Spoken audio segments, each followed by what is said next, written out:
baada ya kusaini mkataba wa ujenzi wa uwanja wa Dodoma na kampuni ya Limonta SPA ya Italia, leo tumekuja hapa kwa ajili ya kukabidhi eneo la ujenzi, inaitwa site possession.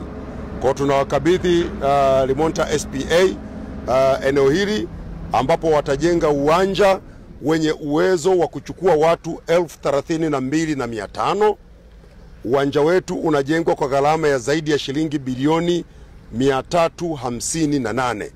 Tunategemea mradi huu utekelezwe kwa muda wa miezi 24 na utakabidhiwa kwetu baada ya kipindi hicho.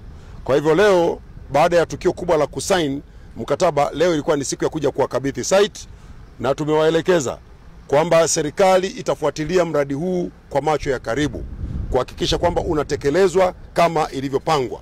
Mheshimiwa Rais Dr. Samia Suluhu Hassan anataka kuona Dodoma ina uwanja ambao serikali imeahidi na uwanja ambao umeahidiwa kwenye ilani ya uchaguzi ya Chama cha Mapinduzi. Na tumekubaliana na kampuni ya Limonta kwamba baada ya kusaini haraka kazi zinaanza. Kama mnavyoona, vifaa tayari tumeshaanza kuvileta. Maana yake hapa mara moja kazi za kusafisha eneo zinaanza na ujenzi utaanza mara moja. Ndani ya miezi 24 tunataka watukabidhi uwanja ukiwa tayari, tuanze kucheza mpira kutokea Dodoma. Hiyo ndio kazi kubwa ambayo tumekuja kuifanya leo. Na kwa kweli naomba nichukue nafasi hii kumshukuru kwa dhati Mheshimiwa Rais Dr. Samia Suluhu Hassan, ambaye baada ya mchakato wa muda mrefu wa miaka mingi ameamua kwamba serikali itatoa fedha zake yenyewe kutoka kwenye makusanyo yake kutekeleza mradi huu wa mabilioni ya fedha. Amefanya hivi kwa sababu mchakato wa kupata fedha kutoka kwenye vyanzo vingine ulionesha kuchukua muda mrefu, na Mheshimiwa Rais anataka uwanja huu uwe tayari sasa, uwe sehemu ya viwanja vitakavyotumika mwaka 2027 wakati wa AFCON.